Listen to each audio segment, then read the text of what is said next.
maybe back to Kane.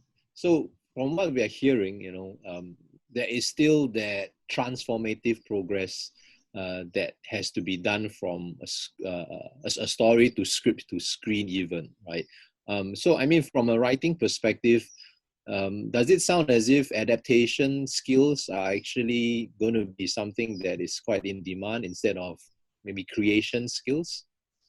Yeah, I mean, I certainly think that going into the future, whether you're a screenwriter or a book writer or someone who specializes in even a blog writer, someone who writes a blog, I think being able to diversify your skills to such an extent that you can adapt different forms is certainly going to help you, not only to get your story out there and get it noticed, but to get paid as well. I mean, I often try to bring that into the equation because that is a big question. It was a big question for me after I graduated was, how am I going to take this skill I have, which is screenwriting, and make a living out of it, make a career out of it? So one of the important things, what for me personally, was to research definitely into how to adapt my own work into various forms. And so at least I know what I'm talking about. And at least I know how to take my story and decide, okay, this story might be good as a mini series for TV. So maybe I'll pitch that to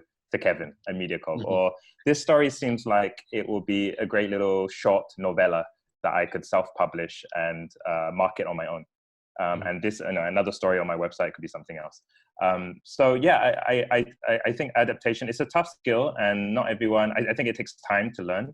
I would say that to get the basics right first. I think that will still be a skill set that will last you for the rest of your career. Just knowing how to write a script, knowing how to tell your story is important. But it is highly, I would say, subjective as well. What is a good story, what is not? There are some people that gravitate towards sort of called real literature, and for them that's the standard. And there are a lot of housewives and husbands that like other kinds of things because that's considered trashy, but it sells and it makes money and people enjoy reading it, and it's still storytelling. So for me, I don't judge it. I just decide, okay, how am I going to adapt this for a particular audience, and what's the best way of doing it? It bodes kind of well for writers or creators with the word. I mean,